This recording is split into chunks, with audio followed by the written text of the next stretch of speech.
Lo stallo di cantieri e progetti per il futuro delle città venete, questi temi al centro dell'incontro con la stampa del governatore Zaia, a partire dai cantieri della Pedemontana che rischiano di invecchiare prima della fine del progetto. Abbiamo una nuova struttura di lavoro qui interna, non avendo più il commissario di governo qui interna alla regione, e direi che le professionalità ci sono tutte, c'è un avvocato dello Stato, c'è un nuovo ingegnere, c'è un RUP, quindi un responsabile unico di procedimento, c'è il segretario generale della regione, insomma ci sono tutti impegnati su questo fronte. È il più grande cantiere in Italia con 2,5 miliardi di opere in cantiere, la possiamo ultimare in 3 anni.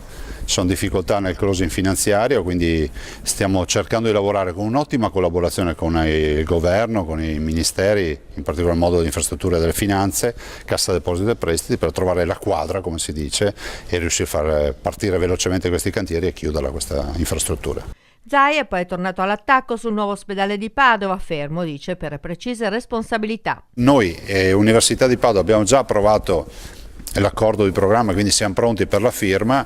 Pensare che stiamo qui in stallo, ma questo stallo non significa fermare un'opera qualsiasi, significa che chi non ci dà l'ok, ovvero il commissario prefettizio, non sta soppesando il peso che avrà questo ritardo sulla cura della salute dei cittadini. Abbiamo indizi in continuazione che ci fanno capire che il commissario di governo non firma, non è disponibile, non ha i poteri e altre robe del genere.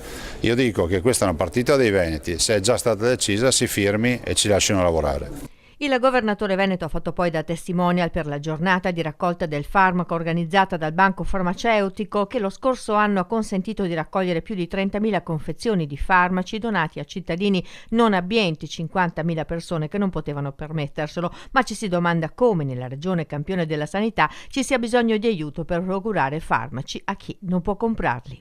Perché mancano i soldi, mancano le risorse. Noi sosteniamo questa iniziativa perché è un bel esercizio, è un bel riconoscimento del volontariato, e poi alla fine sappiamo a chi andranno i farmaci, questo è positivo.